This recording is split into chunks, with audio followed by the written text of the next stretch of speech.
Madam आप मुझे scenario देंगी?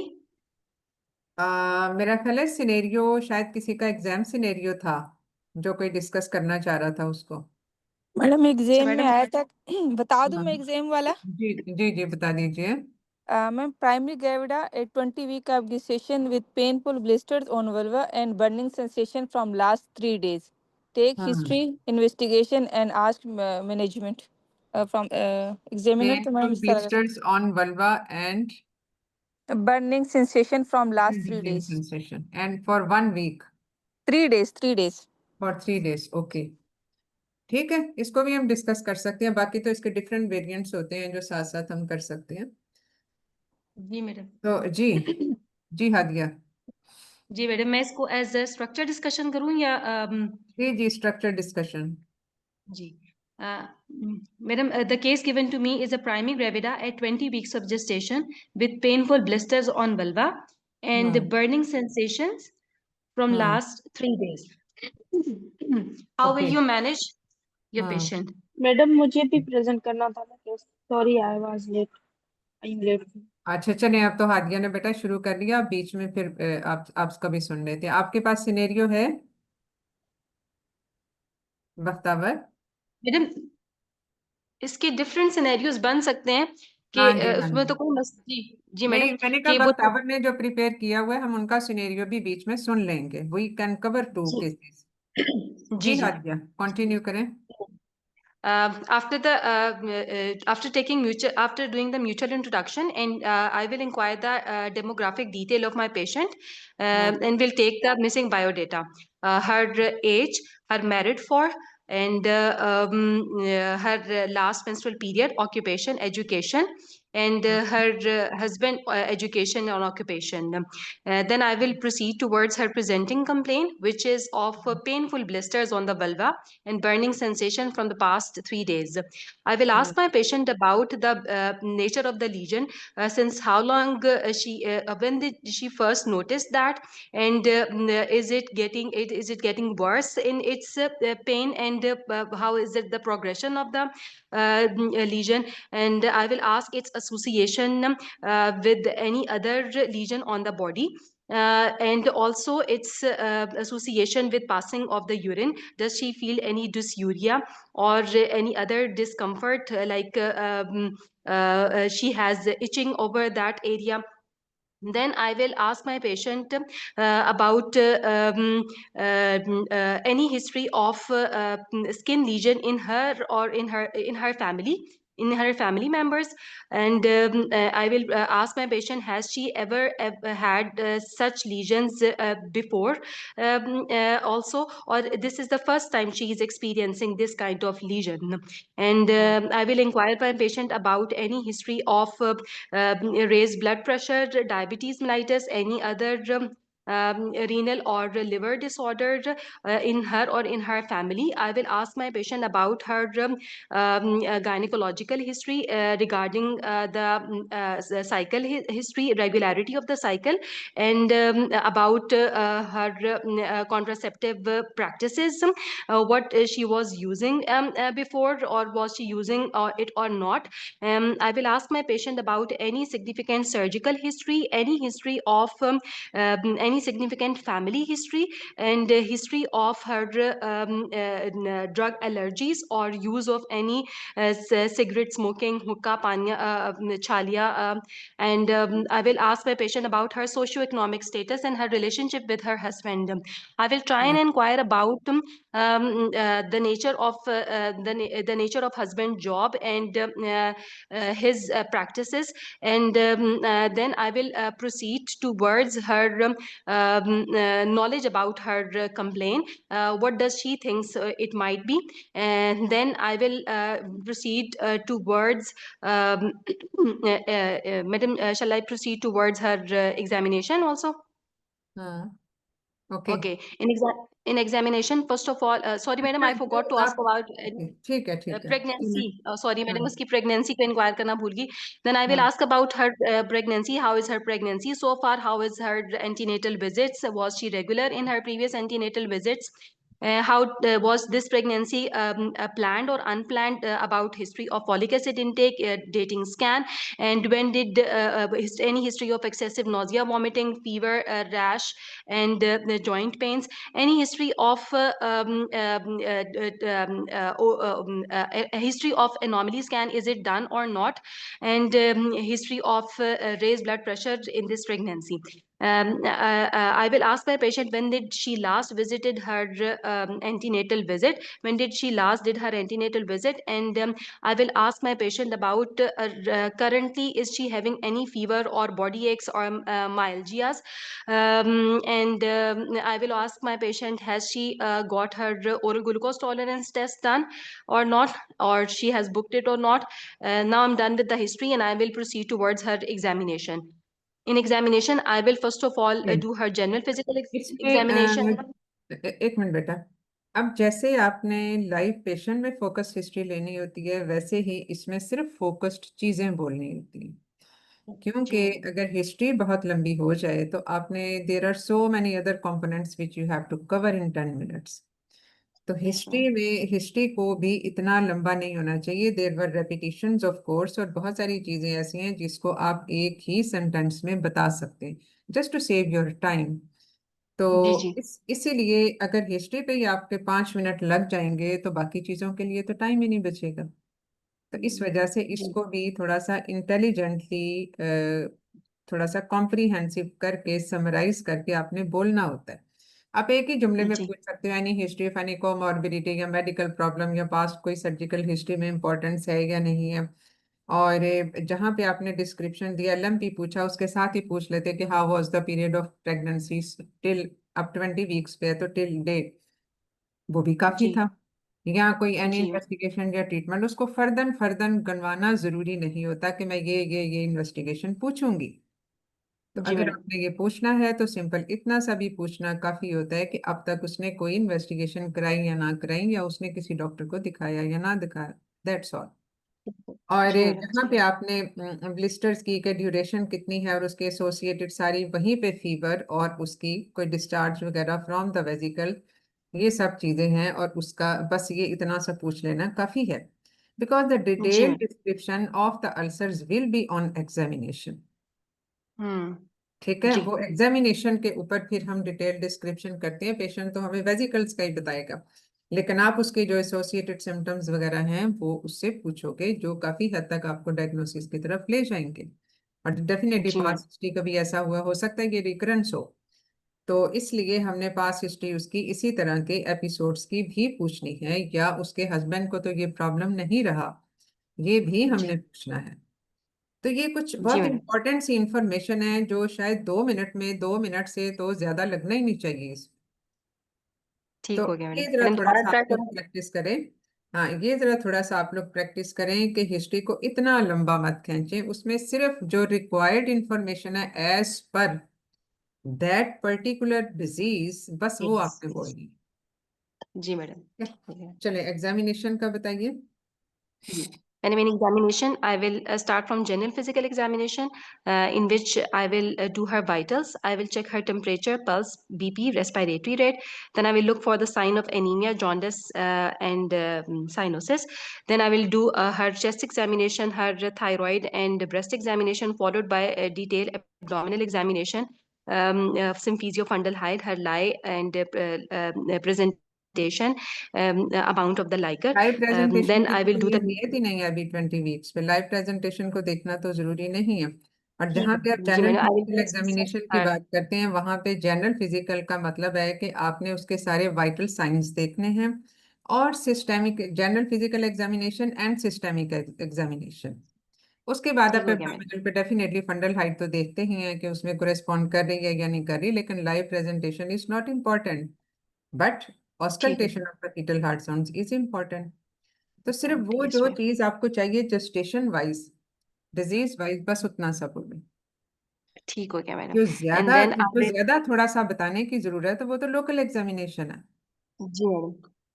ठीक। Madam, then I will proceed towards the local examination in the presence of a chaperone, and I will ask my patient, I will counsel her that I will be careful, and if she feels any pain, she can stop me there, and I will do the inspection. On inspection, I will look on the nature of the lesion, its location, and its extent, and its surface overlying surface. How is the overlying surface? Any scratch marks in the nearby area? Any presence of discharge, and if there is any need, I will do a per speculum examination in the presence of discharge, and if with that, if I will take the swab also from the lesion, हाँ, then I will proceed towards the investigation, madam. Now I'm done with the examination. Okay, ठीक है। तो ये Ma'am, shall आपने I कर proceed? दिया, ठीक है। चलो ठीक है। जी. अब इसमें इन्वेस्टिगेशन में आप क्या क्या कराओगे? There are Okay, let some me ask from the audience as well. Is there anything left in the examination? हमारी दूसरी प्रेजेंटर बख्तावर है probably. तो Yes, ma'am. जी बख्तावर, इसमें कोई और चीज ऐसी जो रह गई हो इन्वेस्टिगेशंस मैम में? इन्वेस्टिगेशंस में मैम हाँ इन्वेस्टिगेशंस में सॉरी, तो अभी आए इसमें लोकल एग्जामिनेशन। एग्जामिनेशन में, सॉरी इन्वेस्टिगेशन तो अभी हमने करनी है ना। Yes examination ma'am. पे कोई और चीज रह गई है? Yes ma'am, lesions in other body parts वो देखने हैं। क्या चीज? Lesions or vesicles in other अच्छा, बॉडी ठीक है, पार्ट्स। ठीक है, चलो वो भी हो गया। और वो तो हमें मरीज बता और देगा ना इस तरह के ब्लिस्टर्स और किसी जगह पे हैं या नहीं है, और हम उसको देख लेंगे। और यस, मैडम और लिम्फ इसके अलावा यूरिनरी रिटेंशन है कौन पेशेंट को, तो इंस्पेक्टर होगी इसकी उसमें के वो टेंडर है कि नहीं? क्या है? मैम यूरिनरी रिटेंशन अगर वो तो हमें मरीज हिस्ट्री पे बताएगा ना, सिम्टम्स के ऊपर बताएगा। और अमूमन ये रिटेंशन ऑफ यूरिन डेफिनेटली इसमें हो सकती है, डिस्यूरिया हो सकता है जहाँ पे तो उसको बर्निंग रिलीफ। सिचुएशन है। Yes ma'am. इसमें रिफ्लेक्स रिटेंशन हो सकती है। और क्या चीज रह गई है जो मैम एग्जामिनेशन स्वाब लिम्फ में नोड्स आती है? कैसे करेंगे? जी, ma'am, inguinal lymph nodes. Lymphadenopathy को देखना बहुत जरूरी होता है भाई आदिया। जी मैडम। लिम्फ नोड्स को आप जरूर पल्पेट करते हो इस तरह के इन्फेक्शंस में, ठीक है, जिसमें ठीक इंग्वाइनल है। Lymph sir nodes ma'am the specific one. Inguinal lymph nodes, हाँ, इंग्वाइनल लिम्फ नोड्स। ठीक है, उसको देखना होता है। जी मैडम। जी, चलें अब इन्वेस्टिगेशन की तरफ प्रोसीड करें। जी मैडम, इन्वेस्टिगेशन में जो जनरल इन्वेस्टिगेशन है उसमें blood complete analysis with time and date, और blood grouping and Rh factor, LFTs, RFTs, and urine complete analysis. और जो स्पेसिफिक वन है उसमें मैडम हर्पीज सिम्प्लेक्स वायरस का, सॉरी मैडम, हम उसके लीजन स्वैब्स ले सकते हैं, और वो तो उसके आपने बता अलावा दिया हम, था कि स्वैब हम लेंगे। और स्वैब साथ फॉर में what? Antibody. Ma'am, swab for swab what? For from viral PCR okay, ठीक है। टेस्टिंग, और हम्म अदरवाइज आप एंटीबॉडी टेस्टिंग भी कर सकते हैं उसके अंदर हम्म टू रूल कर इट। सकते हैं या करेंगे? Madam, if there is any कर सकते confusion, हैं। then we will do that. Otherwise, the diagnosis is based mostly on clinical grounds. Hmm If there is इसका any डिफरेंशियल confusion, तो ओके, अगर क्लिनिकल ग्राउंड्स की बात है तो इसका डिफरेंशियल डायग्नोसिस क्या है? मैम differential क्लिनिकल diagnosis में, अल्सर्स का डिफरेंशियल डायग्नोसिस क्या होता है? Ma'am it could be syphilis, chancroid, जो होता है मैडम वो हो सकता है। सिफिलिस को हम कौन सा इंफेक्शन कहते हैं? मैडम ये भी लिम्फोग्रानुलोमा वेनेरियम, ठीक है। जी, और हम्म मैडम एक होता है chancroid। अच्छा, और शैंक्रोइड किस में होता है? सिफिलिस इज बेसिकली, सिफिलिस जो है वो ट्रेपिनोमा पैलिडम के साथ लिम्फोग्रानुलोमा वेनेरियम और कैंक्रोइड is caused by बेसिकली तो एक Klebsiella तो है granulomatous। डिफरेंशियल डायग्नोसिस, क्योंकि अगर आपने क्लिनिकल ग्राउंड्स पे बनाना है तो I just want to emphasise कि क्लिनिकल ग्राउंड्स पे आपके differential diagnosis sometimes it is very clear, लेकिन एटिपिकल अल्सर्स भी हो सकते हैं समटाइम्स और जिसमें डिफरेंशियल डायग्नोसिस डेफिनेटली मैटर करता है, और जेनिटल अल्सर्स का एक अपना डिफरेंशियल डायग्नोसिस होता है। And even when you get the smear, surface smear, जो अल्सर स्मेयर होता है, आप वहां से जो आप लेते हो पीसीआर के लिए, तो उसको सिर्फ हर्पीस सिम्प्लेक्स वायरस के लिए तो नहीं करते, इसमें बाकी भी एसटीडीज को हमने रूल आउट करना होता है ऑन पीसीआर टेस्टिंग।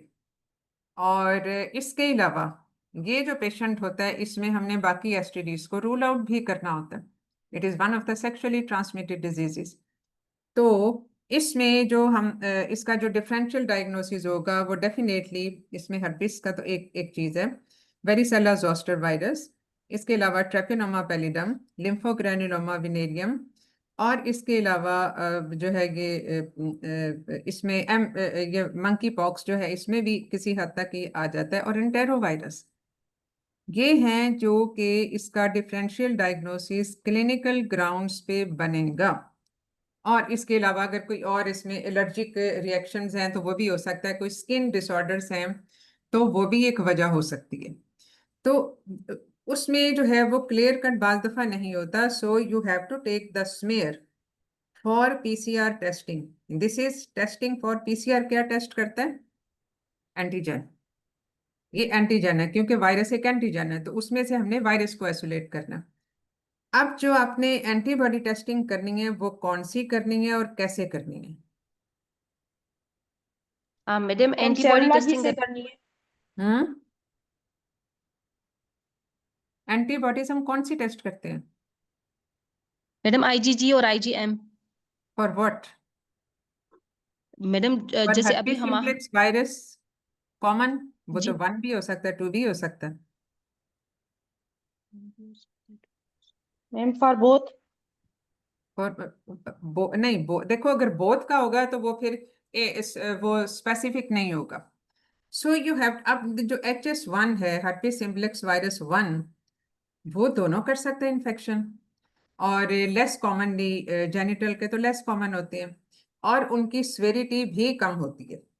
लेकिन जो herpes simplex वायरस 2 है, that is exclusively of the genital area, और उसकी severity of situation is worse than that of the HSV1। इसलिए जो हम टेस्टिंग करते हैं ये टाइप स्पेसिफिक टेस्टिंग होती है, यानी हमने HSV2 की करनी है या 1 की करनी है, ये हम लिख के भेजेंगे।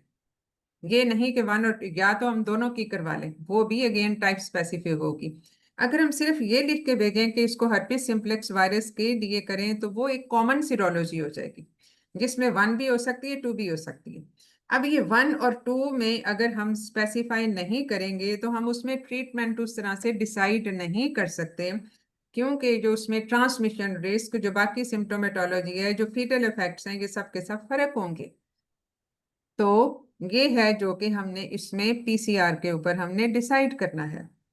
अब फर्ज किया पेशेंट कहती है कि ये मेरा पहला एपिसोड है, आप इससे ये पूछते हो कि पहले कभी हुआ या ना हुआ, और पेशेंट कहती है कि फर्स्ट टाइम उसको लाइफ में ऐसा हुआ है, और तो फिर आपकी जो एंटीबॉडी टेस्टिंग है वो क्या होगी? मैडम अगर कोई उसको ओरल लीजन नहीं है साथ में, तो हम उसको कहेंगे कि HSV2 की एंटीबॉडी हम टेस्ट कर लेते हैं। ठीक है, वो तो टाइप स्पेसिफिक एंटीबॉडीज हो गई ना, जो जी हमने पीसीआर में भी किया और उसमें भी किया, टाइप स्पेसिफिक एंटीबॉडीज होंगी। But what type of antibodies? Madam if she type has given no previous history तो आईजीएम को टेस्ट करेंगे, प्रेजेंस ऑफ आईजीएम।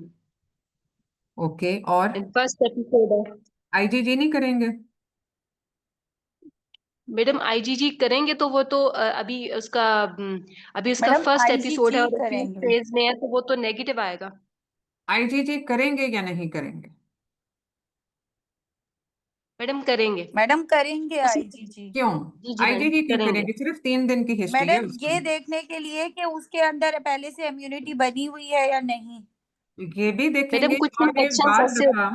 बाल दफा जी जी। पहला एपिसोड हो सकता है सिम्टोमेटिक हो, पेशेंट को पता भी ना चला हो, एसिम्टोमेटिक को एक आध बहुत सारे अक्सर पेशेंट्स को हुआ वो पता नहीं होता कि दे पता आर नहीं कैरिंग होता। That infection. जी तो मैडम। और मैडम ये समझ भी तो आपने, बात है कि ये प्राइमरी है या नॉन प्राइमरी है। बेटा वही बता रही हूँ ना कि ये प्राइमरी और सेकेंडरी में फर्क करने के लिए आप इसको करवाओगे। हालांकि 3 दिन में आईजीजी तो नहीं बनेंगे, और जो आईजीएम है वो भी 1 से 2 हफ्ते लेते होते हैं बनने में। और उसके बाद जाहिर है कि आईजीएम कम से कम ये 6 से 12 हफ्ते तक रह सकते हैं, उसके बाद आईजीजी उसको रिप्लेस करता जाता है and that stage there for indefinite time period. और बाकी जहां तक पीसीआर टेस्टिंग, अब ये सारा कुछ करवा के उसके बाद आपकी क्या लाइन ऑफ एक्शन क्या होगी और इसमें क्या करवाएंगे, कोई और टेस्टिंग की जरूरत है? You told us about the RFTs and LFTs, उनका क्या लॉजिक है? पेशेंट को अगर कोई सिम्टम्स नहीं है, यूरिनरी रिटेंशन नहीं है, कुछ नहीं है, एलएफटीज के कोई हमें इम्पेयर्ड होने के कोई साइन सिम्टम्स नहीं मिलते, तो still you will go for LFTs. Madam एक ये होता है कि जो एंटीवायरल हम देते हैं ना, उसके लिए हम एलएफटीज पहले करवा के देखते हैं कि पेशेंट के एलएफटीज ठीक है। तो इसमें जो हम एंटीवायरल देते हैं क्या वो हेपेटोटॉक्सिक या नेफ्रोटॉक्सिक हो सकते हैं? मैडम मुझे इसके बारे में नहीं पता। ओके, इसमें basically different generation of antiviral जो हैं, जो उसके हिसाब से होता है, और यूजुअली जो हम देते हैं उन वो सेफ ड्रग्स हैं। Anyway, I was asking about the other test which should be done in this patient. Madam other testing for STIs जो उसके साथ एसोसिएटेड इन्फेक्शन हो सकते हैं, like HIV will be should be tested and syphilis should be tested. And syphilis. Okay, और madam hepatitis C, B C तो hepatitis सी अब B, universal testing में आ गया ना, हेपेटाइटिस बी सी तो universal H testing H I V. One to all सारों की, and HIV testing भी। मैम सेक्सुअली ट्रांसमिटेड इन्फेक्शन की स्क्रीनिंग। हाँ, ये भी क्योंकि ये एसटीआईज में भी ये आ जाते हैं और अदरवाइज भी स्क्रीनिंग के हिसाब से भी, जहाँ पे एसटीआई ना भी हो तब भी इनको ये तीनों चीजें स्क्रीन कर रहे होते हैं, because ma'am HIV। It is yes ma'am. Endemic. ठीक है, एंडेमिक का मतलब है कि ये चीजें एग्जिस्ट कर रही हैं हमारी सोसाइटी में, तो any one can be affected at any time. ठीक है, अब ये जो अब इनमें से बाज दफा कुछ जगहों पे जो बहुत एक सर्ज आ जाती है कुछ में, उसको फिर हम एपिडेमिक कहते हैं। विद इन दैट लोकेलिटी वो एपिडेमिक होता है। एंडेमिक का मतलब है कि उस डिजीज का वायरस उस कम्युनिटी के अंदर मौजूद है, चाहे वो सोया हुआ हो, लेकिन किसी भी वक्त ड्यू टू एनी फैक्टर ये सर्ज, इसमें सर्ज आ सकती है, which will be called as epidemic. तो ये इसलिए तीनों जो चीजें एंडेमिक में होती हैं उनकी टेस्टिंग फिर जरूरी हो जाती है, खास तौर पे जहाँ पे उसका एक बहुत ज्यादा इम्पैक्ट है, स्ट्रॉन्ग इम्पैक्ट है, या जहाँ पे उसकी को existence can affect the course of disease of the other viral infections like HIV. उसकी अगर को एग्जिस्टेंस होगी तो एचआईवी भी ज्यादा सीवियर हो सकता है, इवन herpes सिम्प्लेक्स वायरस भी ज्यादा सीवियर हो सकता है, उसकी ज्यादा फास्टर रेप्लिकेशन और उसकी वो सब चीजें होती हैं, डोज रिक्वायरमेंट चेंज हो जाती है। चलें, इसके बाद फिर हम क्या करेंगे? Madam after investigations. हाँ, आपको मैडम याद आफ्टर नहीं है कि बेसिकली हमने चूंकि ये वन ऑफ द एसटीडीज है तो इसलिए हम बाकी सारी एसटीआईज को भी स्क्रीन करेंगे। जो हमने अल्सर के हिसाब से किया that was differential diagnosis of the ulcer, लेकिन जो एसटीआई की स्क्रीनिंग है दैट इज डिफरेंट, कि हमने इस पेशेंट पे टेस्ट क्या क्या करना है, जिसमें ये तीनों viruses along with the HSV जो हमने कर लिया by antibody and antigen testing, और इसके अलावा जो बाकी एसटीआईज हैं जैसे क्लेमिडिया वगैरह है, गोनोरिया है, वो सारे का सारा ये भी हमने चीजें टेस्ट करनी है। ठीक है, तो चलो जी। मैडम अगर हम स्पेसिफिक टेस्ट करें तो उसमें एचआईवी, क्लेमीडिया, गोनोरिया और और है B and C. Have B and C. ठीक हो गया ठीक है, मैडम। चलो। जी मैडम। या फिर then as I will. As per condition of the patient, as per individual condition of the patient, suppose patient को कोई कर्डी विजाइनल डिस्चार्ज है या पुरुलन डिस्चार्ज है, तो उसमें जो डिस्चार्ज की जो कॉमन 3-4 टाइप्स हैं हम उसको भी उसके लिए कल्चर भिजवा देंगे उसका, दैट इज अनदर थिंग कि अगर डिस्चार्ज होगा तो हम करेंगे। Okay, what else? अब इसमें आगे आप कैसे चलोगे? Madam, after doing investigations, I will counsel my patient and explain the situation to my patient that she is having herpes simplex virus infection, and this is a high risk condition she is if she doesn't remain compliant with the medication, and I will explain the. Madam,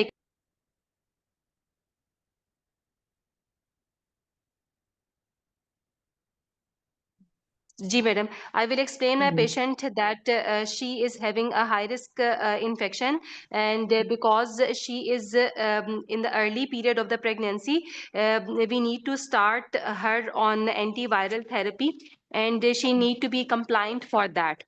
And we will be making a multidisciplinary team for her management that includes me as a gynecologist, an infection control member, a pain control member, a neonatologist, and an anesthetist. And I will explain my patient. Anaesthetist क्या करेगी? जी madam. Anaesthetist क्या करेगा इसमें? Madam sorry, मैं pain management की team कहना चाह रही थी. Sorry madam. For okay, pain management. Ji. We अच्छा, will be और prescribing her local pain control. For that, we will give her, we will advise her to have sitz bath and wash her that area with lukewarm water. And she should sit in salt water for 10 to 15 minutes. That will also help get a relief of that pain. And along with that, we will advise her to use a local anesthetic like lignocaine gel before she micturate.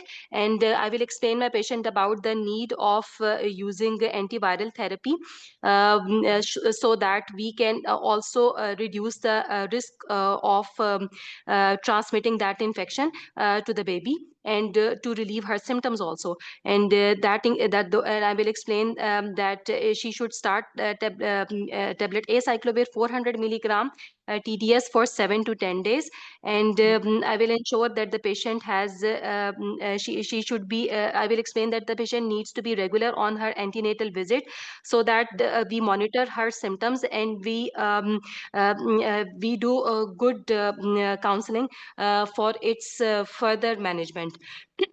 Madam, apart from that, I will explain my patient that she needs to get her anomaly scan done, and till 32 weeks she should be coming for her antenatal visits on 4 weekly basis, or in case of any emergency or pain she can come before that.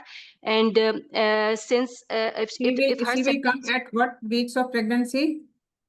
Madam, till 32 weeks of gestation, she should be visiting us on 4 weekly basis if her symptoms have resolved and she has no further But lesion developed. initially, when you have started the antiviral therapy, for how much days, for how many days Madam, you will give it? for, madam, we started it for 7 to 10 days.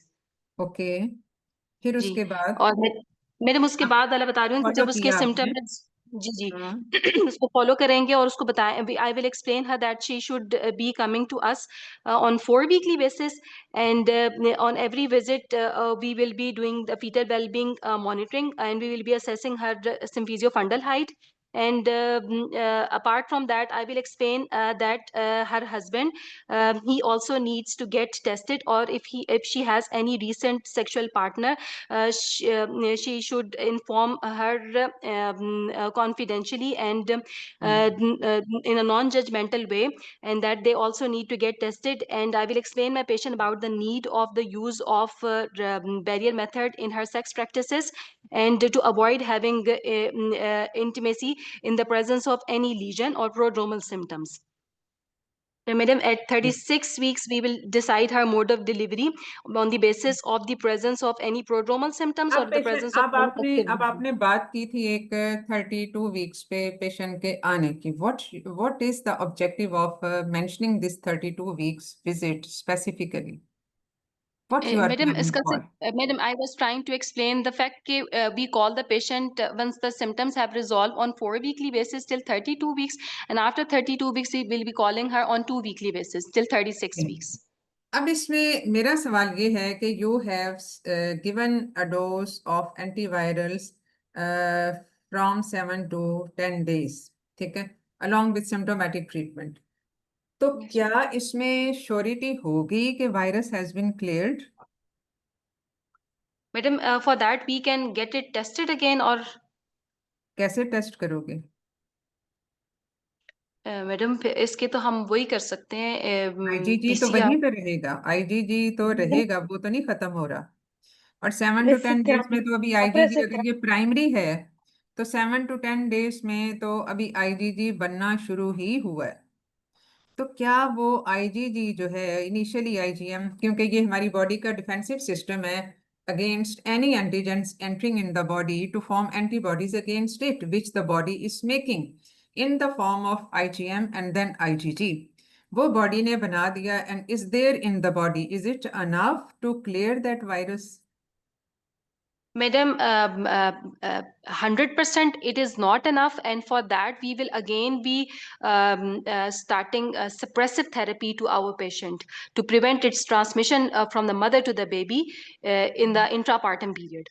So the objective of giving suppressive therapy, जो कि आपने initially mention नहीं की थी, तो उसका मकसद सिर्फ ये है कि इन यूट्रो ट्रांसमिशन को आप रोकना चाह रहे हैं, ऐसा ही है? Madam, no, not just in utero. The maximum risk is during the intrapartum period, and that suppressive therapy is meant to reduce that. Even हाँ. if we start that, that is not going to stop it 100%. We can just lessen that risk in case of there is a So chance. There is still a chance what that do this. you mean by that suppressive therapy, and when you are planning to start it? Madam, the suppressive therapy reduces the viral shedding, and it is started from the 36 weeks onward, and it's started in the same dose till delivery. And what is the safe time limit जिसमें कि आप suppressive therapy शुरू करती हैं और delivery तक वो एक प्रोटेक्शन प्रोवाइड कर देती है, और उस टाइम पीरियड के अंदर अगर डिलीवरी, उस टाइम पीरियड के बाद अगर डिलीवरी हो तो हमें थोड़ी सी सेफ्टी सिक्योरिटी हो जाती है from baby point of view, वो क्या टाइम ड्यूरेशन? मैडम मैडम मैं इसके बारे में श्योर नहीं हूँ, मैं वैसे ही कोई सोच ओके, रही हूँ, मुझे एनीवन मैम क्वेश्चन फिर से रिपीट, मैम फिर से क्वेश्चन रिपीट करें। बेटा देखो, इसमें जो इसमें इन्होंने बताया कि जब हम एंटीवायरल देते हैं, ये एपिसोडिक एपिसोड्स की मैनेजमेंट है कि इन्होंने 7 to 10 डेज के लिए एक दे दी, एंटीवायरल थेरेपी दे दी। अब वो 7 to 10 डेज की थेरेपी दे के then she is monitoring the baby and the mother, इसको फ्रीक्वेंट इंटरवल पे, though it was not frequent, वो as per normal low risk pregnancy ही था मंथली बेसिस पे। एंड उसमें अब ये जब मैंने ये सवाल पूछा कि क्या वायरस क्लियर हो गया, तो नहीं। अब ये जो वायरस होता है ये रिजाइड कर जाता है गैंग्लियंस में, तो ये इसकी टाइम टू टाइम रीएक्टिवेशन हो सकती है, और वो रीएक्टिवेशन बाद दफा इस तरह की होती है कि पेशेंट को पता भी नहीं चलता। That recurrence may be symptomatic, that can be asymptomatic, depends upon the immune status of the patient, और ज़ाहिर प्रेगनेंसी तो एक इम्यूनोसप्रेशन वाला फेज होता ही है। तो the virus is not cleared, so virus is still there which can be reactivated at that time and can pose danger to the baby who may be delivered at any time in pregnancy। और इसमें जो उसकी reactivation के बाद अगर फर्ज किया है, अब प्राइमरी तो इसको हो गया, सपोज हम इसको प्राइमरी ही समझ रहे हैं, प्राइमरी हो गया इसका 20 वीक्स पे, तो अब इसका जो भी रीएक्टिवेशन होगी वो रिकरेंस होगी। तो रिकरेंस जो है वो इसकी जाके जब भी हो, after the recurrence there should be a minimum time interval of 6 weeks, जिसके बाद बच्चे को डिलीवर हो तो उसमें एंटीबॉडीज चली जाती हैं, because every time it is reactivated. उसके अब रीएक्टिवेशन पे भी डिपेंड करता है कि वो सेम ये HSV टाइप के साथ ही हुआ या किसी और टाइप के साथ हुआ, इसकी डिफरेंट स्ट्रेन्स भी तो होती हैं। तो अगर वो किसी डिफरेंट स्ट्रेन से हुआ, we are not sure of कि उसको किसके साथ होगा, इसीलिए जिन पेशेंट्स में ये प्राइमरी हो उनमें जो इन्होंने बताया भी था कि कॉन्डम यूज करना और एब्सटेनेंस वगैरह, ये सारा वो इसीलिए होता है कि क्योंकि सेक्सुअली ट्रांसमिटेड डिजीज है, कि किसी और डिफरेंट स्ट्रेन से पेशेंट को दोबारा से इन्फेक्शन ना हो, that will be new in onset. Is it clear so far? ये इसको समझना जरूरी है। प्राइमरी हुआ एक स्ट्रेन के साथ, एक टाइप स्पेसिफिक HSV के साथ, उसकी इम्यूनिटी बन गई। अब अगर कोई और स्ट्रेन आएगी तो उसकी इम्यूनिटी तो नहीं बनी हुई, उसने अपनी नई इम्यूनिटी बनानी है, इसीलिए हस्बैंड को मना किया जाता है कि वो या तो वेरिएंट मेथड यूज करें या एब्सटेन करें, ताकि उसमें कोई नया वायरस जाके, कोई नई स्ट्रेन जाके कोई नया इन्फेक्शन ना इंट्रोड्यूस करे।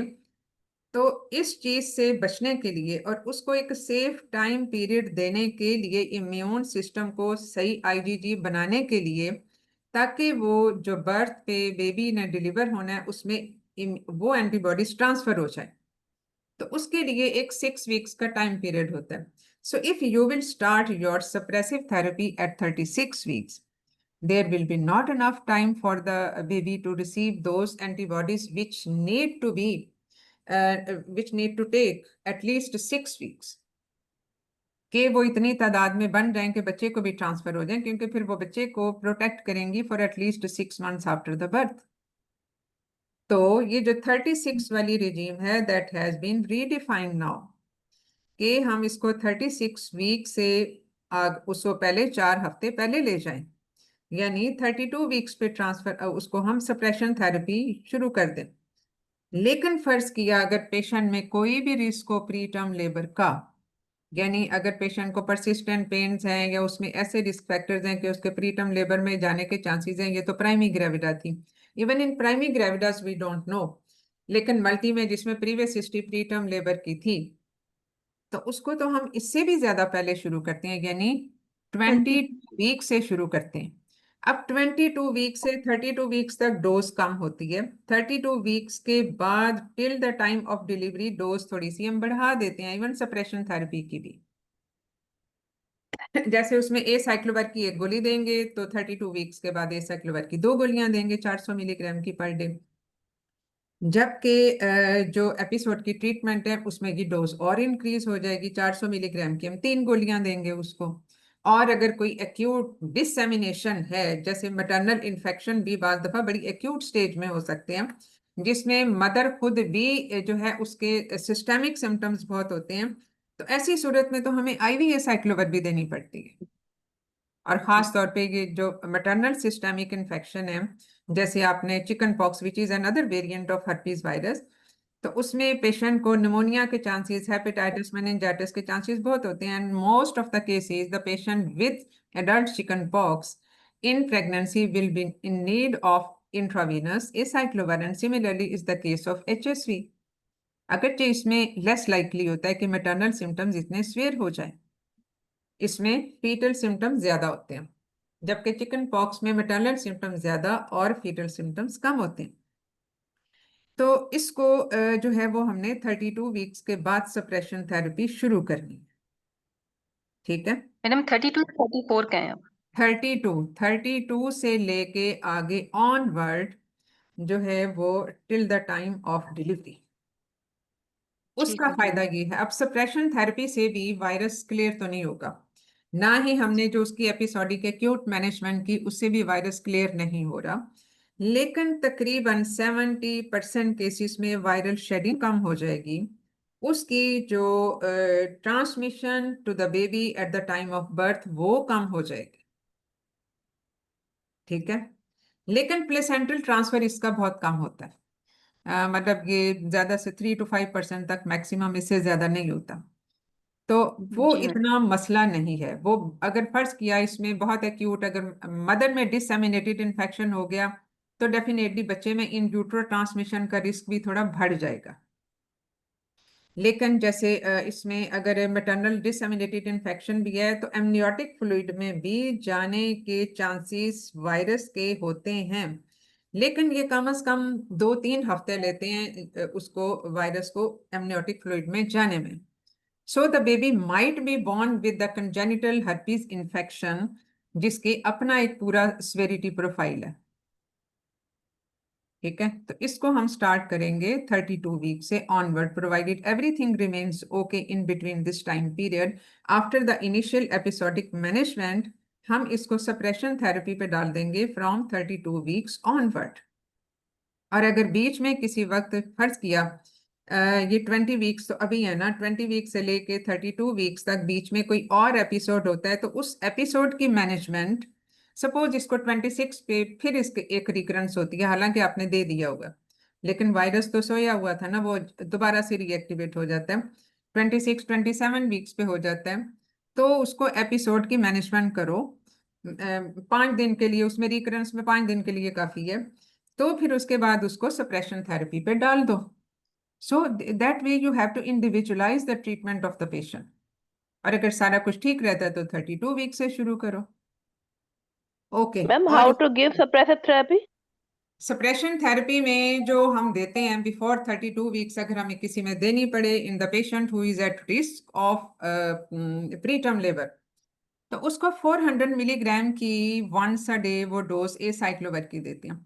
अब दो ड्रग्स हैं जो कि हम दे सकते हैं इसमें फॉर हर्पीज इन्फेक्शन के, बल्कि सारे हर्पीज वायरस से जो इन्फेक्शन होते हैं ना, जैसे हर्पीज जोस्टर भी है, chicken pox, varicella zoster virus तो वही है ना, हर्पीज की सब टाइप। जी। तो उनमें भी हम एसाइक्लोवर देते हैं, लेकिन एसाइक्लोवर के साथ एक जो कंपैटिबल ड्रग है, खास तौर पे जो ओरल फॉर्म में ज्यादा इफेक्टिव होती है क्योंकि उसकी ओरल बायो अवेलेबिलिटी ज्यादा है, दैट इज वेलासाइक्लोवर। अब फेमसाइक्लोवर की बहुत ज्यादा सेफ्टी प्रोफाइल अभी स्टडी नहीं हुआ in the pregnancy, out of pregnancy it can be used. उसकी ओरल बायो अवेलेबिलिटी वेलासाइक्लोवर से भी ज्यादा है। लेकिन डेफिनेटली ये जो डिफरेंट जनरेशन्स ऑफ ड्रग्स होती हैं, इनमें जनरेशन वाइज उनकी कॉस्ट भी बढ़ती जाती है। तो acyclovir readily available and is cost effective, तो इस वजह से ज़्यादा कॉमनली हम उसको देते हैं, लेकिन इफेक्टिविटी ज़्यादा वेला साइक्लोवर की है। ठीक है मैडम, एक क्वेश्चन है, अगर जी। 28 वीक्स पे दोबारा रिकरेंस हुई है, एक और एक्टिव एपिसोड हो गया उसको, हाँ अब फिर 5 दिन के लिए देंगे, फिर स्टॉप करेंगे, या अब 28 नहीं, वीक्स पे उसको हुआ है फिर तो आप हम टू उसमें बी ऑन डाल दो, सेफ फिर साइड? इसलिए कि देखो इसमें रिकरेंस बार बार हो रही है, जी और जी जी। उसमें जो है वो बार बार जब रिकरेंस हो रही हो तो फिर उसकी 2-3 वजह होती हैं। या तो ये कि इसमें उसको रेजिस्टेंस है, या आपने डोज सही नहीं दी, यानी एंटीवायरस की डोज आपको ज्यादा देने की जरूरत है, या आप उसको कंटिन्यू करते। तो इसमें फिर क्योंकि इसको अगर 4 हफ्ते बाद ही रिकरेंस हो गई, तो इसका मतलब है कि वो जो पहली ट्रीटमेंट थी उसको प्रोबेबली प्रोलॉन्ग होना चाहिए था, जो इनिशियल ट्रीटमेंट थी। ऑन जनरली स्टैंडर्ड ट्रीटमेंट तो 7 to 10 days है, लेकिन अगर फर्ज किया, अब ये पेशेंट टू पेशेंट डिपेंड करता है, और उसमें वायरल लोड भी डेफिनेटली होता है। पीसीआर जब आप करते हैं तो वायरल लोड को भी चेक कर रहे होते हैं, जैसे आप हैव बी और सी और एचआईवी में करते हैं। तो उसके हिसाब से डोज एडजस्टमेंट होती है और उसके हिसाब से ड्यूरेशन एडजस्ट होती है। तो अगर ये बार बार रिकरेंस हो रही हो तो उसके दो मतलब है, या तो आपने कम ड्यूरेशन के लिए दी, या आपने कम डोज के लिए दी, या फिर उस एंटीवायरल ट्रीटमेंट की, उस एंटीवायरल ड्रग को रेजिस्टेंस डेवलप हो गई, जो कि होती तो बहुत रेयर है लेकिन हो सकती है, क्योंकि आपने डोज भी बढ़ा दी, ड्यूरेशन भी बढ़ा दी, फिर भी रिकरेंस हो रही है, तो that particular virus is resistant to the treatment which you are giving to the patient. तो ये दो वजह हो सकती हैं। इसकी टेस्टिंग अमूमन रेजिस्टेंट टेस्टिंग होती है, लेकिन बहुत फ्रीक्वेंटली वो अवेलेबल नहीं है।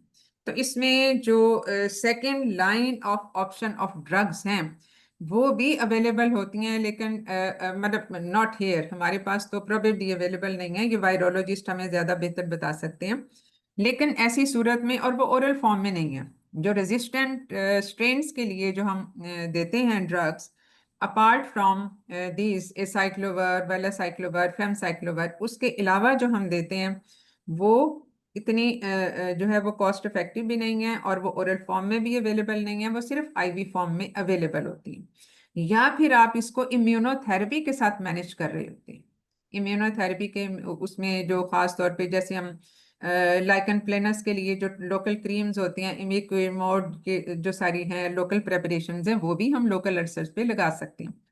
अल्सर्स के लिए जो locally acting ointment containing acyclovir are not very effective, वो बहुत नहीं होती हैं। उसमें आपने फिर ज़्यादातर सिम्टोमेटिक ट्रीटमेंट ही देनी होती है कि आप एनाल्जेसिक्स वगैरह दे दें, वॉश डाउन कर दें, फीवर को सेटल कर दें, पेन किलर्स दे दें, ये सारी चीज़ें हैं जो उसमें काम करेंगे, और उसके अलावा उसका फ्रीक्वेंट वॉश और ये सब चीज़ें।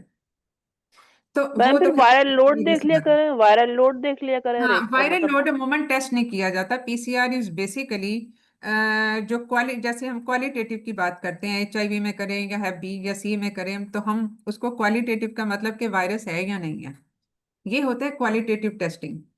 अब जब वायरस आ गया तो उसमें फिर देखा जाता है कि वायरल लोड कितना है, उसके हिसाब से उसकी ट्रीटमेंट डिसाइड होती है कि अर्ली फेज में है या बहुत एडवांस्ड स्टेज में है। इसमें वायरल लोड चेक नहीं किया जाता। This is just a qualitative testing for the presence और absence of the antigen which is HSV। अब यही कंफर्मेटरी इसका टेस्ट है, क्योंकि जहां तक सीरोलॉजी है, सीरोलॉजी की अपनी सेंसिटिविटी स्पेसिफिसिटी है, उसमें इवन 20% में तो फॉल्स पॉजिटिव आ जाते हैं, यानी cross reaction with the other infections. तो 20% में फॉल्स पॉजिटिव है। तो स्पेसिफिक टेस्ट, कंफर्मेटरी टेस्ट है ही इसका PCR, या आप मतलब उसके लीजन के ऊपर से स्क्रेपिंग लेके, या कोई भी सिक्रीशंस, इवन वेजाइनल सिक्रीशंस पे भी आप उसको टेस्ट कर सकते हैं, PCR को, सर्वाइकल वेजाइनल सिक्रीशंस पे। तो ये उसका कंफर्मेटरी टेस्ट होगा कि वायरस एक्चुअली मौजूद है। ठीक है, तो ये इसमें वायरल लोड को चेक नहीं किया जाता, it is not a routine thing. लेकिन हम बात कर रहे थे कि जहाँ पे बार बार रिकरेंस हो रही हो, वहाँ पे इनिशियली जो आपकी स्ट्रेटेजी होती है, क्योंकि आप रेजिस्टेंस का सोचते बहुत बाद में हो, क्योंकि ये बहुत रेयर फिनोमेना होता है, तो लेकिन इनिशियली आपने उसकी डोज और ड्यूरेशन रीचेक करनी है, रिव्यू करनी है, एंड फ्रॉम 28 वीक्स ऑनवर्ड, जबकि उसको इतना अर्ली हो गया, ये जरूरी नहीं 28 वीक्स पे हो, ये एक हम एज्यूम कर रहे हैं कि अगर इसको हो जाए, अर्ली रिकरेंस होगी ना फिर विद इन 6 वीक्स, तो फिर आप जी उसको एपिसोडिक मैनेजमेंट के साथ साथ आप उसको सप्रेसिव थेरेपी पे डाल दोगे। ठीक है, which will continue till the time of delivery. ठीक है, चलें ठीक जी, हो गया अब मैम। आगे आगे चलें। मैम स्वाब्स का कल्चर भी करवा सकते हैं ना, PCR? कल्चर मतलब हाँ, कल्चर भी करवा सकते हैं, लेकिन वायरस को आइसोलेट करना जरूरी होता है। ठीक है, वायरस को आइसोलेट डिफरेंट तरीकों से, नाट से भी कर सकते हैं, PCR से भी कर सकते हैं, इसमें बहुत सारी टेस्टिंग होती है, जो कि आपको किसी की सेंसिटिविटी ज्यादा है, किसी की कम है, तो वायरस को आपने करना है। और कल्चर मैम एक सेरोलॉजी? तरीका है। Yes ma'am. मैम सेरोलॉजी हर पेशेंट में करवाना जरूरी है या इसमें पर्टिकुलर पेशेंट्स में करवाते हैं सेरोलॉजी, मीन्स नहीं, एंटीबॉडी उसमें टेस्टिंग? देखो, कोई कोई भी सिक्रीशन, अब बाज पेशेंट ऐसे होते हैं, हो सकता है जिनमें जैसे रिकरेंस के केसेस हैं कि जिनमें उस तरह से अल्सर ना बने हों या बहुत वेग सी पिक्चर हो, तो वहां पे तो आप, अल्सर बनेगा तो उसकी स्क्रेपिंग लोगे ना, अदरवाइज तो आप कहाँ से लोगे फिर। तो ऐसी सूरत में जो वॉट एवर इज अवेलेबल आप उसको फिर करते हैं, सिक्रीशन स्पेशली। चलें जी, कहाँ गई हादिया, अब आगे चलें। जी मैडम। जी मैडम। मैडम अभी मैं और क्या बताऊं अच्छा, उसकी एक और चीज, मैनेजमेंट। क्या ये कंजेनिटल इन्फेक्शन कर सकता है HSV, sorry congenital abnormalities? No ma'am. नहीं। अगर फर्ज किया ये फर्स्ट ट्राइमेस्टर में हो जाए और काफी स्वेयर इन्फेक्शन हो, पेशेंट को फर्स्ट टाइम हुआ है, और जाहिर है अगर बहुत ज्यादा स्वेयर इन्फेक्शन होगा तो उसमें वायरस भी अंदर जा सकता है, बच्चे के अंदर तो जा सकता है, अगरचे वो उसकी ट्रांसमिशन कम होती है 5% से कम, तो क्या उसमें हो सकता है? मैडम फिर उसमें कुछ डैमेज तो करेगा ही, कंजेनिटल क्या करेगा? एबनॉर्मेलिटीज ना। जी। मैम स्टिल बर्थ या लो बर्थ वेट? देखो, जैसे हम चिकन पॉक्स की बात करते हैं ना, कि उसमें भी उसमें क्या होता है, उसमें भी तो यही होता है कि कंजेंटल वो नॉर्मेलिटीज तो नहीं कर रहा होता, यानी क्रोमोसोम पैटर्न को वो चेंज नहीं करेगा, DNA को चेंज नहीं करेगा, लेकिन अदरवाइज बच्चे की ग्रोथ को तो इफेक्ट कर सकता है।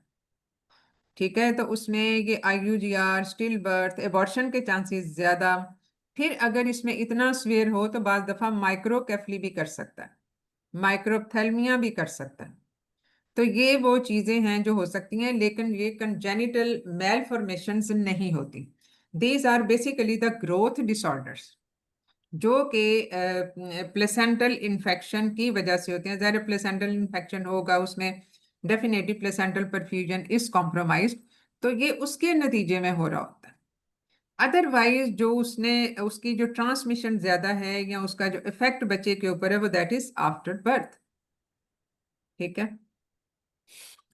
चलें जी, अब बैक टू हादिया। जी मैडम। हाँ। Madam I will further explain my patient about her mode of delivery. हाँ। That in case she continues her suppressive therapy and there is no prodromal symptoms and no active lesion at the time of the delivery. In that patient, we can allow her to have a normal vaginal delivery, but we still be informing the neonatologist about the case so that they remain vigilant, because even in the presence of the suppressive therapy, there is still a chance of transmission to the baby of 3 to 5%. So I will tell my patient about her mode of delivery, and I will counsel her about her safe sex practices in the presence of a lesion anytime or prodromal symptoms, and get her husband tested, and also regarding her breastfeeding, she can also breastfeed her baby, and the baby should remain in the nursery for observation for next 24 hours.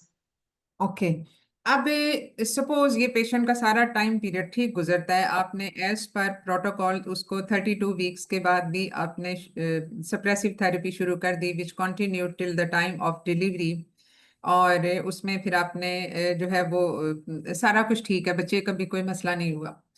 But at the time of birth, when she goes into labor, you notice the genital ulceration. Again, vesicles वो बनने की कहती है कि मुझे 3-4 दिन से ये vesicles दोबारा बन गए जो पहले बने हुए थे, जिस तरह के. अब क्या पॉसिबिलिटीज हो सकती है ऐसे केस में? Testing and treatment wise what can be the possible options? Madam, regarding her situation देखो रिकरेंस में हो सकता है बिल्कुल एसिम्प्टोमेटिक हो. अगर एसिम्प्टोमेटिक रिकरेंस है तो ऐसी सूरत में तो chances of transmission are less than 1% even. लेकिन अगर सिम्प्टोमेटिक रिकरेंस हो, जैसे उसके जेनिटल एरियाज पे वेजिकल्स हैं, तो ऐसी सूरत में फिर हमारी स्ट्रेटजी क्या होगी? And she is now at 38 weeks. Madam, we will 38 weeks पे. Madam, we will counsel her about the importance of having a cesarean section for the safe delivery of the baby. लेकिन ये देखो, अब इसमें ये जो एक चीज नोट करने वाली होती है वो ये कि अब ये जो रिकरेंस है ये उसी HSV स्ट्रेन के साथ हुई जो पहले थी, या ये कोई डिफरेंट स्ट्रेन है? उसको जानने का मकसद या फायदा क्या होगा? मैडम, अगर तो हम इसको टेस्ट कर लेते हैं तो फिर हमें ये पता लग जाएगा कि ये, लेकिन उसके लिए जरूरी है मैडम कि हम न्यूनेटल मैनेजमेंट में इनकी हेल्प हो जाएगी अगर टेस्ट करेंगे तो. मैनेजमेंट में कैसे हेल्प होगी? अगर सेम टाइम से होता है तो उसमें क्या मैनेजमेंट होगी? Madam, mode of delivery change हो जाएगा. मोड ऑफ डिलीवरी कैसे चेंज होगा? मतलब पेशेंट का हम कहते हैं डिटरमिन कर लेते हैं, there are many ways to determine it के उसकी स्पेसिफिक टाइप क्या है. क्योंकि उसमें उस तरह की स्वेरिटी नहीं है जैसी पहले थी, लेकिन अब उसको हो गए. तो इसमें जो अगर फर्ज किया ये पहले वाली टाइप की ही कॉन्टिन्यूटी है और उसकी रिकरेंस है, तो उसमें हमारा मोड ऑफ डिलीवरी क्या होगा? और अगर ये डिफरेंट स्ट्रेन से हुआ तो उसमें हमारा मोड ऑफ डिलीवरी क्या होगा? मैडम, इन बोथ सिचुएशन होगा तो सिजेरियन होगा. Mode of delivery that is for the best safety of the baby is cesarean section if there is any active lesion at that time. In any case, दोनों चीजें हमने mention की हैं. तो जी madam, दोनों केसेस में same HSV type and the different HSV type, दोनों में लीजन बनी हुई है. मतलब लीजन बनी हुई है, लेकिन अगर फर्ज किया दोनों हम टेस्ट करते हैं तो दोनों के रिजल्ट में मतलब इसमें हमारी मैनेजमेंट कोई फर्क नहीं होगी, तो फिर हम कर क्यों रहे हैं ये टेस्ट? मैडम, हम सिर्फ पेशेंट को same variant. Yes ma'am, new strain होगी तो सिजेरियन होगा, अगर ओल्ड स्ट्रेन है रिकरेंस है तो फिर एनवीडी हम कर सकते हैं. Why caesarean section in a new strain? Because madam chances of Because having antibodies, madam क्योंकि वो मैम प्राइमरी एंटीबॉडीज होगा ना प्रेजेंट नहीं होंगे बेबी में. मैडम वो चांसेस मैडम, बहुत एक ज्यादा primary ओके percent है. नहीं उसमें दूसरी चीज ये है एंटीबॉडीज ट्रांसफर नहीं कि होते. अगर तो एक एंटीबॉडीज मिनट बेटा, प्राइमरी जब होता है तो प्राइमरी में उसके transmission risk are more than 50%. 50% तो एक जनरल है। अगर ये किसी डिफरेंट स्ट्रेन से होगा तो chances of transmission are reduced as compare to the primary which are up to 10 to 25%। अगर ये सेम स्ट्रेन की रिकरेंस है at the time of delivery और सिम्टोमेटिक है, सिम्टोमेटिक मीन्स के उसको फीवर है या नहीं है, लेकिन कम से कम जेनिटल वो वेसिकल्स बने हुए हैं, the chances of transmission, because already antibodies are there, so the chances of transmission and getting the baby be infected are less than 1%। तो इससे हमें ये हेल्प मिलेगी कि सेम स्ट्रेन टाइप में हम उसको एनवीडी की तरफ ले जा सकते हैं, चाहे उसके वेसिकल्स बने हुए भी हैं, लेकिन जो डिफरेंट स्ट्रेन टाइप है क्योंकि उसमें ट्रांसमिशन रिस्क बढ़ गया तो उसमें हम सिजेरियन सेक्शन प्रेफरेबली करेंगे। अब इसमें एक और भी इशू आ जाता है।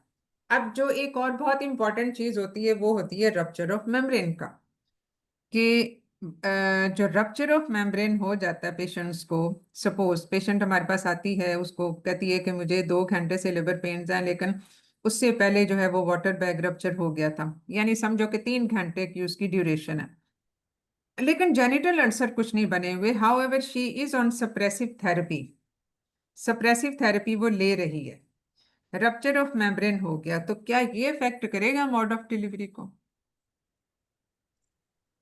मैडम अगर मोर देन 4 आवर्स हो जाते हैं ना तो उसमें ट्रांसमिशन के चांसेस ज़्यादा होते हैं, तो इस वजह से हमने एक्सपेडाइट करना होता है डिलीवरी को, और अगर वो सिजेरियन के लिए है तो हम विद इन 4 आवर्स करेंगे तो इसमें अगर ट्रांसमिशन के जेनिटल चांसेस अल्सर्स कम होंगे। नहीं बने हुए, कोई रिकरेंस भी नहीं हुई, she is on suppressive therapy, तो भी मैम उसमें देखेंगे ना कि प्राइमरी जो इसको लियंस हुए थे, primary herpes with in 6 weeks of the delivery हुई है या आफ्टर द नहीं, 6 वीक्स? वो तो डेफिनेटली पहले हुई ना, कि हम इसी केस सिनेरियो की बात कर रहे हैं जो हमने अभी डिस्कस की है। तो इसी केस सिनेरियो के हिसाब से इसको पहले हो गया, अब सप्रेसिव थेरेपी पे है, एसिम्प्टोमेटिक है, लेकिन रप्चर ऑफ मेम्ब्रेन हो गया, तो हमने एसवीडी करनी है क्योंकि कोई लीजन नहीं है। But in case of legion, अगर वो लीजन मौजूद हैं तो फिर उस सूरत में हम 4 आवर्स का एक रूल लगा देते हैं कि आफ्टर 4 आवर्स हैं तो फिर तो ऑलरेडी बच्चे को चला गया वायरस, उससे कंटेमिनेशन वेजाइनल उसके उसके साथ, क्योंकि वेजाइनल सिक्रीशंस में होता है। लेकिन अगर 4 आवर से अंदर अंदर है तो फिर हम उसको सेक्शन करके निकाल लेंगे and the baby will be saved, not 100% even with the section. ठीक है, ये भी याद रखें कि ये इंश्योर नहीं करता 100% safety. So even then you have to test the baby for the transmission of the infection, जो कि आपने उसके अगेन पीसीआर के साथ आपने टेस्ट करना होता है, बेबी वेल है अनवेल है with in that 6 weeks time period, ये सारी चीजें हैं। 6 वीक के अंदर अंदर बच्चे को कोई भी मसला होगा तो neonatologist will be contacted immediately, क्योंकि बच्चे की टेस्टिंग आपने पहले कर ली और उसके अंदर एंटीबॉडीज मौजूद हैं। अब बच्चे में आईजीजी तो आप डिटेक्ट कर लोगे, दैट डजंट मीन कि बच्चे को इन्फेक्शन हो गया, बच्चे ने ट्रांसमिट की हैं वो एंटीबॉडीज जो माँ में मौजूद थी। अलबत्ता you will test the baby for PCR because this will be the antigen which has been transmitted from the mother to the baby at the time of birth, vaginal birth specifically। और अगर फर्ज किया patient को recurrence हुई कोई 2 हफ्ते पहले, लेकिन पेशेंट सप्रेसिव थेरेपी पे था, तो भी आप जरूर उसका पीसीआर करोगे। एसिम्प्टोमेटिक विदाउट एनी रिकरेंस, उसमें चांसेस बहुत मिनिमाइज हो जाते हैं of neonatal transmission and the neonatal infection. तो ये बहुत सारी चीजें हैं जिनको हम बेसिकली इंडिविजुअलाइज करते हैं टू द डिफरेंट सिनेरियो। अब ये जो इस तरह का क्वेश्चन होता है, इसमें सिर्फ एक आपको प्राइमरी इन्फेक्शन की, प्रोबेबली प्राइमरी इन्फेक्शन की पिक्चर दे दी गई, बाकी सारी चीजें जो हैं वो हो सकता है आगे क्वेश्चंस में ये आए कि अच्छा इस पेशेंट को ये रिकरेंस हो जाती है, या इस पेशेंट को recurrence eight the time of birth होती है, वेसिकल्स बन गए हैं तो क्या करोगे, एसिम्प्टोमेटिक रिकरेंस हो गई तो क्या करोगे। और एसिम्प्टोमेटिक रिकरेंस हमें कैसे पता चलती है, in absence of vaginal burning sensation बहुत हो सकती है, वल्वल पेन हो सकती है, और उसके अलावा फीवर, माइल्जिया, ये सब चीजें हो सकती हैं। So in view of the past history we can make out the probable diagnosis to be a recurrence of HSV। ठीक है, तो इसलिए जो है ना वो इसको हमने इस तरीके से करना होता है। अब मैम पोस्टनेटल जो कीप्रोम है, का भी बता दो। हाँ, प्री प्रॉम का वही मैंने बता दिया ना कि इसमें अगर जो है pre term rupture of membrane जो यस कि मैम। एग्जैक्टली 37 वीक से पहले पहले वाला है, तो उसमें भी मैम आप 34 वीक से अबाव या बिलो उस पे हाँ मतलब उसकी जो भी है मैनेजमेंट। उसमें यस मैम। आपने थेरेपी चल रही है, लेकिन आप उस वक्त उसके कंडीशन के मुताबिक अब ये वायरल लोड कितना है या नहीं, कितना अब उसमें उसको देने की एक्स्ट्रा ज़रूरत है एंटीवायरल या नहीं, that is basically a grey area, कि जिसमें आप पेशेंट टू पेशेंट उसकी कंडीशन पे डिपेंड करते हुए और उसकी पास्ट हिस्ट्री को देखते हुए कि पहले कोई रिकरेंस अर्ली पास्ट में हुई या ना हुई, उसके हिसाब से डिसाइड करोगे। Otherwise you can go on with the suppressive therapy. तो जो एक एपिसोडिक थेरेपी हमने देनी है, जो 5 दिन वाली हम देते हैं, वो हम डिपेंड करेंगे उस वक्त की सिचुएशन, उस वक्त के सिम्टम्स के हिसाब से, कि पेशेंट एसिम्टोमेटिक है, आप स्टीरॉयड दो, उसको भी कंजर्वेटिव मैनेजमेंट पे रखो, कंटिन्यू द जो है ये जो सप्रेसिव थेरेपी है उसको आप कंटिन्यू रखो, और उसको फिर आप लेके चल सकती हैं। बट इन दैट केस जो 34 वीक्स के बाद है, अकॉर्डिंग टू द गाइडलाइन, ना भी एचएसवी हो तो भी 34 वीक्स के बाद का जो रप्चर ऑफ मेम्ब्रेन है उसमें नियोनेटल इन्फेक्शंस अदरवाइज भी ब्रॉड स्पेक्ट्रम भी होने के चांसेस और अर्ली नियोनेटल सेप्सिस होने के चांसेस बढ़ जाते हैं। तो उसमें तो बिकॉज उनकी तो नर्सरी केयर और ये सब चीज़ें बहुत अपडेटेड हैं, तो वो तो बच्चा निकाल लेते हैं। तो लेकिन ये है कि अब हमारे जो जनरल सेटअप्स में है नर्सरी केयर ऐसी तो नहीं है, so we start basically we continue the pregnancy till minimum 37 weeks, अगर वो आसानी से गुजर जाए तो। But the scenario can be a little bit different in cases of HSV infections.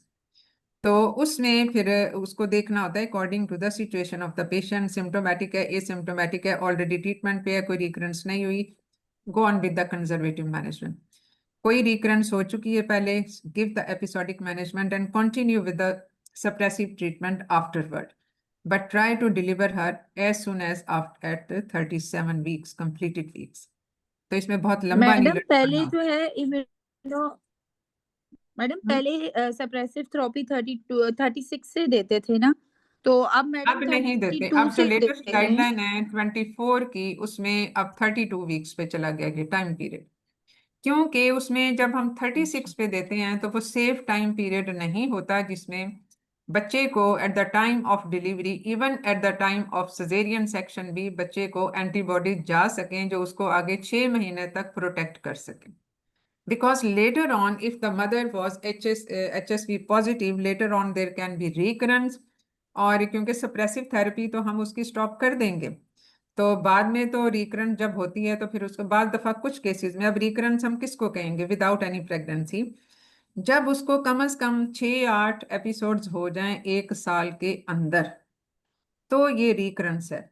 ऐसी रिकरेंस में प्रेगनेंसी ना भी हो तो पेशेंट को हमें सप्रेसिव थेरेपी देनी पड़ती है फॉर एटलीस्ट 6 से 12 महीने तक। तो ऐसे पेशेंट्स में बच्चे के इन्फेक्शन कैच करने के बहुत चांसेस होते हैं, even with the breast feeding. तो ब्रेस्ट फीडिंग के साथ फिर ज़ाहिर है मदर का कांटेक्ट, मदर और बच्चे का कांटेक्ट तो बहुत इंटीमेट कांटेक्ट होता है, उसमें भी बच्चा इफेक्ट हो सकता है। सो इट इज़ नेसेसरी कि हम जो सप्रेसिव थेरेपी है वो इस तरह से दें कि एंटीबॉडीज भी बन जाएं और वो इफेक्ट जो है वो उसमें मतलब उसमें वो सर्ज ना आए, वायरस में सर्च ना आए, और इतना टाइम पीरियड हो कि अगर फर्ज किया बच्चा 32 वीक्स पे, 37 पे भी होता है, 38 पे भी होता है, तो इतना टाइम पीरियड तो हो, अगर दरमियान में किसी वक्त इन्फेक्शन हो जाता है तो, कि वो एंटीबॉडीज तो कैरी कर सके। तो ये उसकी नियोनेटल प्रोटेक्शन के लिए है।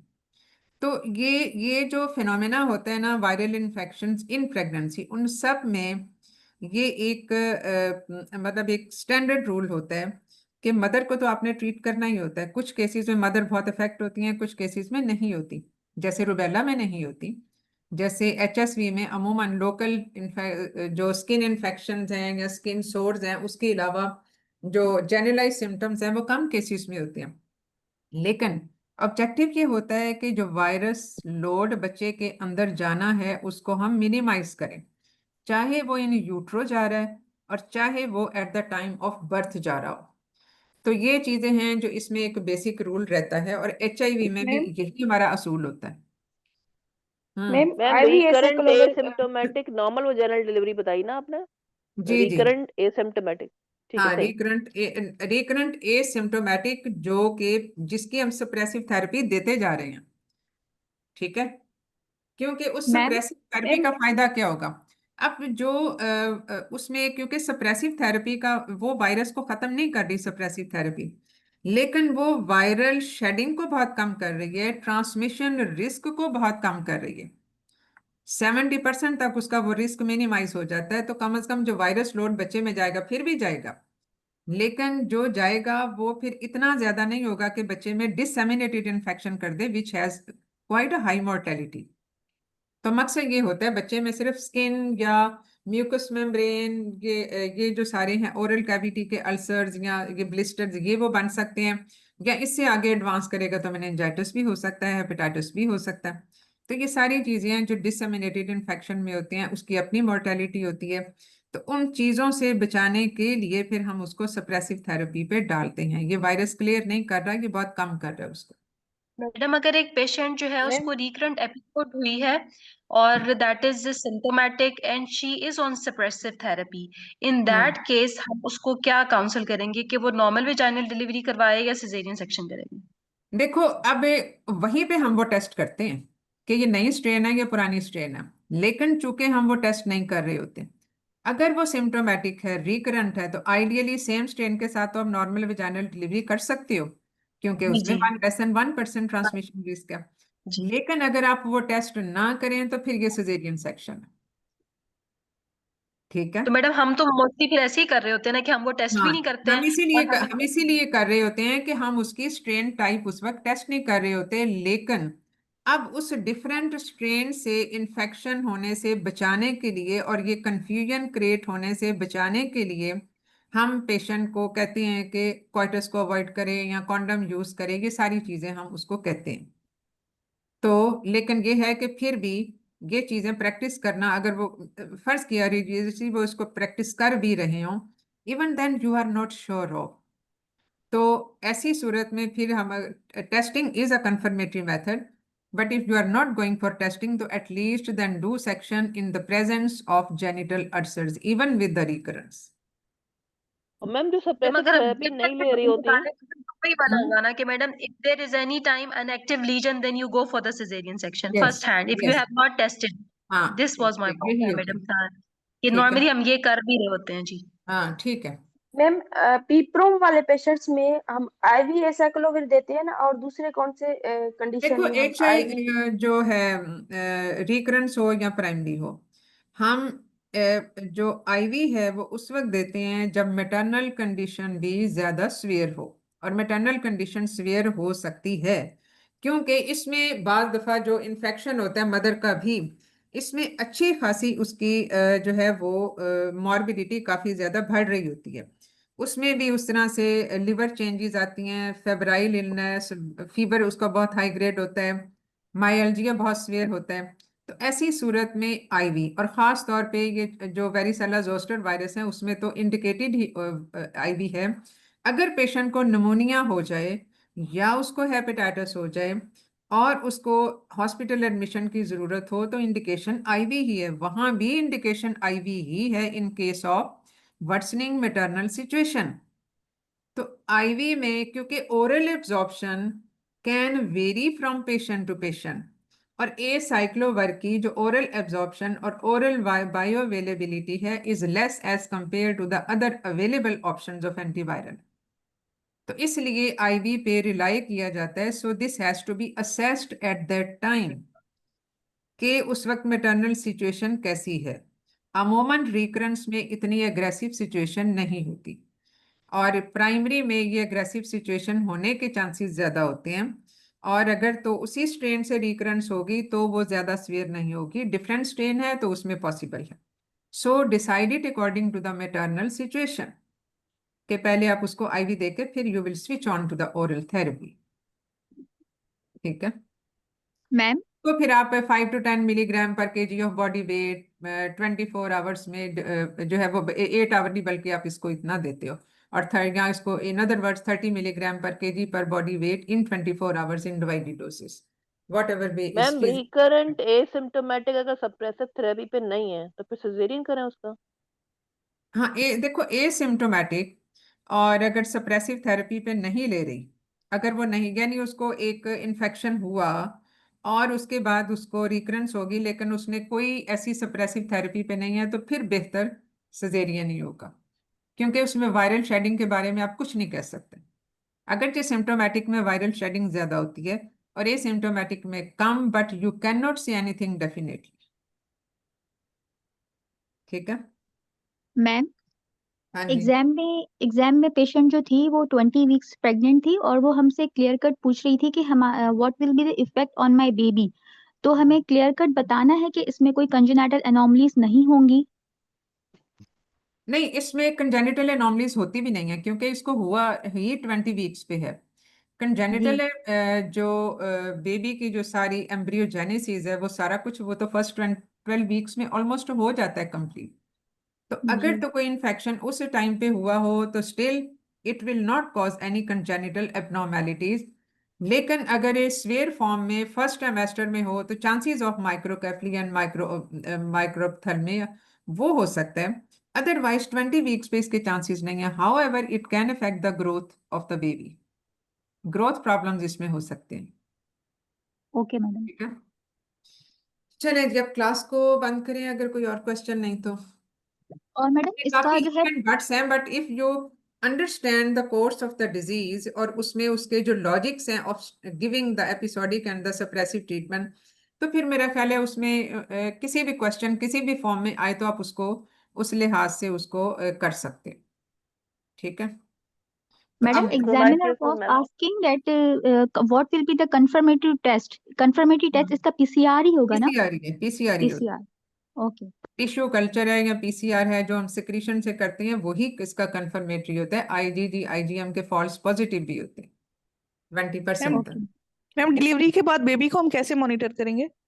देखो, बेबी को तो साइन सिम्टम्स के लिए मॉनिटर करते हैं ना, यानी उसमें बेबी वेल है अनवेल है 24 घंटे जरूर ऑब्जर्व करो। उसके बाद उसको सारी चीज़ों को बता के, यानी बच्चा इरिटेबल हो रहा है, फेलियर टू फीड है, और मतलब इसमें फीड एंड स्लीप दोनों, और या कोई ब्लिस्टर बन जाए उसके मुंह के अंदर, स्किन के ऊपर, तो ये सारी चीज़ें हैं जो कि हम उसको बताएंगे कि ये ऐसा अगर हो तो फौरन हॉस्पिटल लेके आए।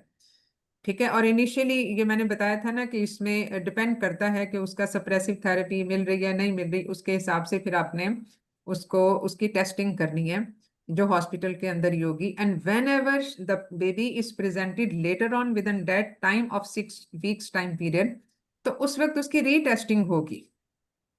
ठीक है, तो उस वक्त फिर वो एक प्राइमरी स्पेसिमेन होगा और वो फिर उसका करंट स्पेसिमेन होगा, उसमें आप देखोगे कि क्या फर्क आया। तो उसमें फिर आपने जो है वो उसको देखना होता है, और उसकी ज़्यादा ट्रीटमेंट फिर बच्चे को भी एंटीवायरल पे डाला जाता है और उसको फिर ओरल आईवी पे डाला जाता है, ज़्यादा उसको तो नहीं हम ओरल दे सकते।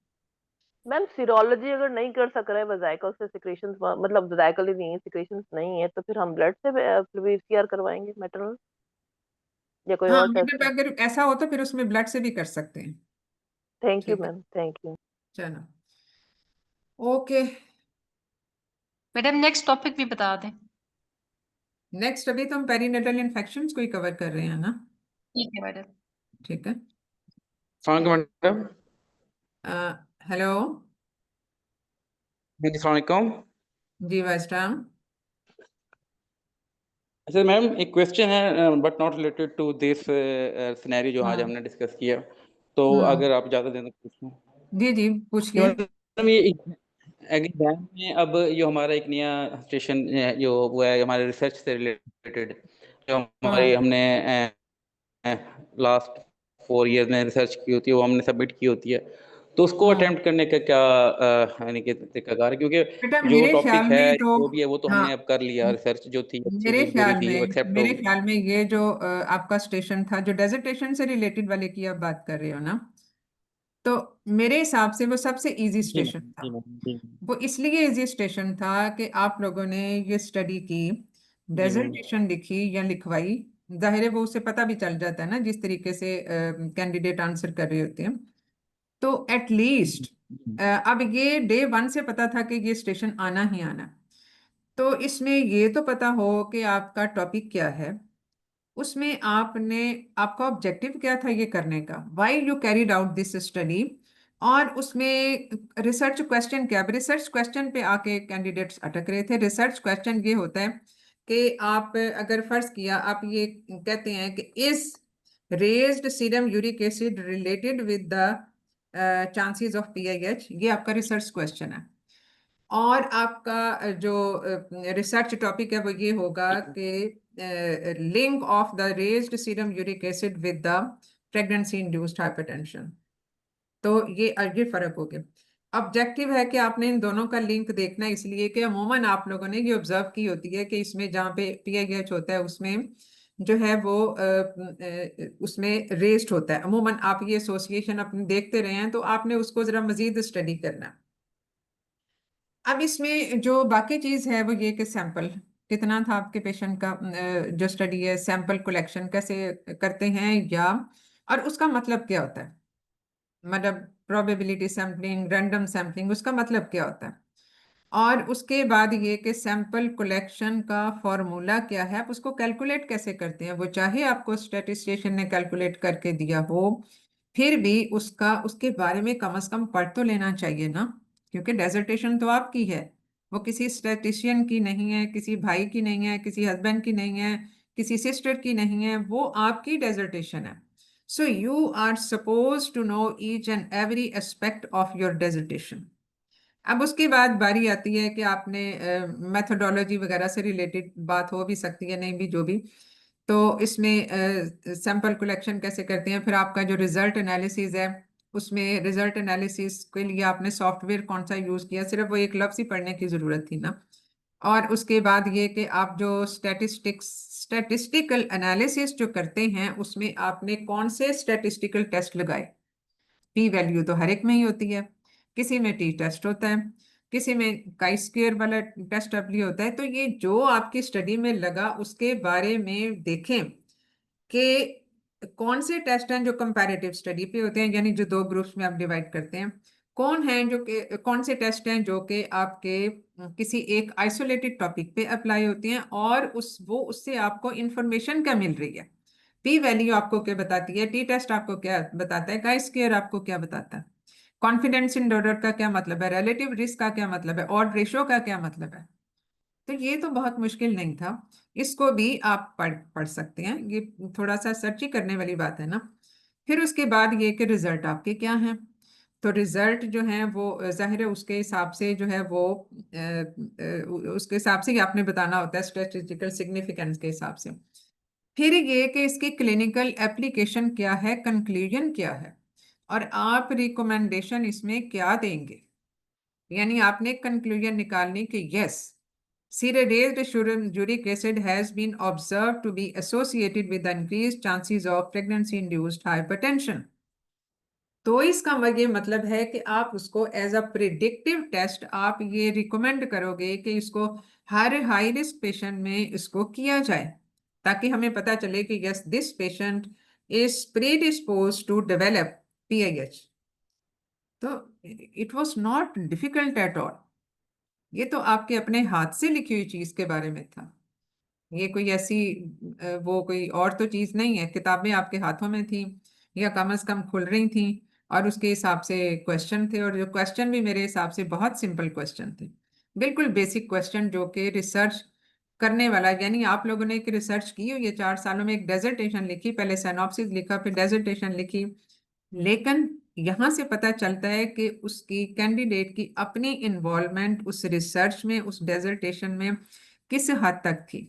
और अनलकीली ये नहीं होती, क्योंकि इसमें हर कैंडिडेट, ऑलमोस्ट एवरी कैंडिडेट इसको लिखवा लेते हैं, और उनको कुछ पता नहीं होता कि इसमें क्या। बाज़ दफ़ा तो ऐसा भी था कि जो स्टडी टॉपिक है उसका कंक्लूजन के साथ कोई ताल्लुक ही नहीं है, कंक्लूजन बिल्कुल डिफरेंट चीज़ बता रही है, यानी वो टॉपिक से भी हट के बता रही है। तो ये तो कम से कम आप खुद भी तो चेक कर सकते थे कि ये सारी चीज़ें अपडेटेड हैं या नहीं है। तो सिर्फ ये है, इसमें ये बिल्कुल भी डिफिकल्ट टॉपिक नहीं था इन माय ओपिनियन। जी madam, thank you, so nice of you madam. Okay. Ma'am आपने क्वेश्चन पूछा था डिसर्टेशन वाले टॉपिक पे कि 100 का ही सैंपल क्यों लिया है, तो इसका मैम क्या आंसर था? इस पे हम अलहदा से क्लास करेंगे। ये ये जो है ना, ये सारी चीजें जो मैंने अभी बताई हैं, ये, और दूसरी चीज ये कि ये जो सैंपल कलेक्शन का जो फार्मूला होता है, ये कोई WHO का फार्मूला है, वैसे 2-3 और भी हैं, उसके हिसाब से कैलकुलेट करते हैं। और ये अमूमन उसमें प्रेवलेंस उसकी, और उसकी प्रेवलेंस का मतलब कि कितना कॉमन डिजीज है। जितनी कॉमन डिजीज होगी उतना उसका सैंपल साइज बड़ा हो जाता है, जितनी अनकॉमन होती है उसका सैंपल साइज कम हो जाता है। तो ये उसके हिसाब से वो स्टैटिस्टिशियन इसका एक फॉर्मूला लगाते हैं। आप फॉर्मूला ही याद कर लें, काफी है। ठीक है, चलें जब हम क्लास से इसको स्टॉप मैम करते हैं। नेक्स्ट टॉपिक बैक्टीरियल सेप्सिस करवाएं। पहले हम पेरीनेटल कवर कर लें, फिर बैक्टीरियल सेप्सिस का भी कर लेंगे एट द एंड। ठीक है, so okay probably next time हम टॉक्सोप्लाज्मोसिस पे कवर कर लेंगे। ओके, मैम डिसर्टेशन ओके पे भी काइंडली एक क्लास हमारी लीजिएगा। डेजर्टेशन पे वैसे क्लास लेने की कोई तुक तो नहीं बनती, वो तो मैम आप ये लोगों की बहुत पड़ती। कॉमन क्वेश्चंस हैं, लेकिन मतलब हम एग्जाम में गलत करते हैं। चलो ठीक है, ओके।